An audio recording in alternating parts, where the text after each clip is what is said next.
श्वेता जी आप बहुत नहीं, श्वेता जी ये मांग आधी आबादी की बिल्कुल सही है। मैं ये सवाल आपसे कर रहा हूं, अगर इतनी ही चिंता थी तो जो एट प्रेजेंट सीटें हैं इस वक्त 543, उसी में 33% लागू कर देते और जल्दी लागू कर देते आप। देखिए प्रत्युष जी, 2023 में जब ये बात कही गई थी कि भाई कांग्रेस ने कहा कि आप इमीडिएटली लागू कर दीजिए। अब हम जब इमीडिएटली लागू करने की बात कर रहे हैं, क्योंकि परिसीमन में समय लग जाएगा, हो सकता है 34 तक महिलाओं को हक ना मिले।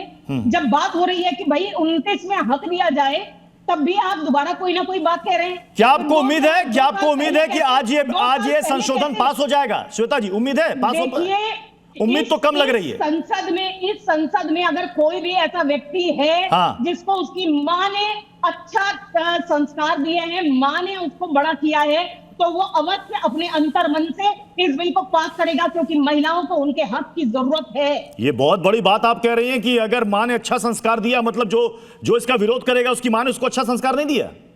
देखिए, जिसको मातृत्व शक्ति की पता हो, जो मातृत्व शक्ति का ऋण उतारना चाहता हो, वो मातृत्व शक्ति के साथ क्यों नहीं खड़ा होगा?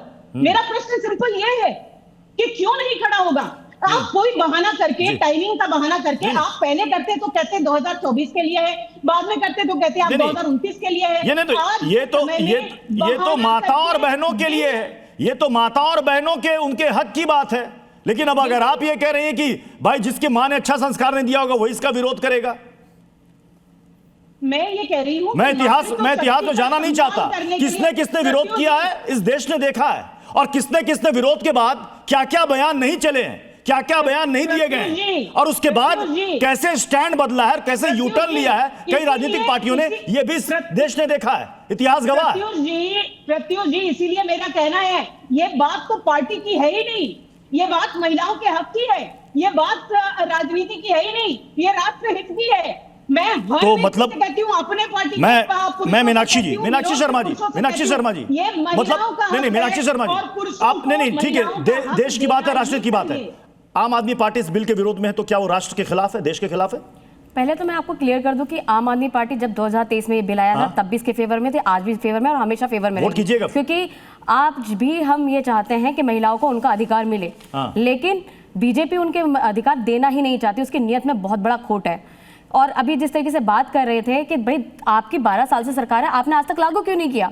चलिए कांग्रेस ने नहीं किया, मान लिया, लेकिन आपकी तो 12 साल से सरकार है, आपने क्यों नहीं लिया? आपकी नीयत में खोट है। आप जब 2023 में लागू हो गया था, जब पास हो गया तो आपने लागू क्यों नहीं किया? इन्होंने कहा कि भाई 2011 हमें इसमें परिसीमन करना है और जनगणना करनी है। तो जब इन्होंने कहा कि जनगणना करनी है, तो भाई अब कह रहे हैं जी 2011 की जनगणना से कर देंगे।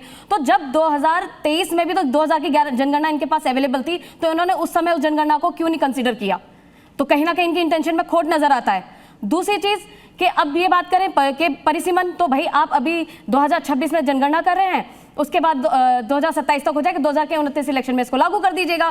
लेकिन इनके नियत में खोट है, सिर्फ और सिर्फ इनको कोई इस बिल से लेना देना नहीं है, ये सिर्फ महिलाओं को धोखा दे रहे हैं। इनका सिर्फ इंटेंशन ये है कि इस आड़ के बिल में इमोशनल कार्ड खेलकर आप सिर्फ और सिर्फ अपना परिसीमन का जो इनका हथकंडा है वो अपना ये सिद्ध कर ले, क्योंकि इनकी लोकप्रियता खत्म हो चुकी है, लोग अब इनको वोट नहीं देना चाहते, इनकी जो असलियत है वो सबके सामने आ चुकी है।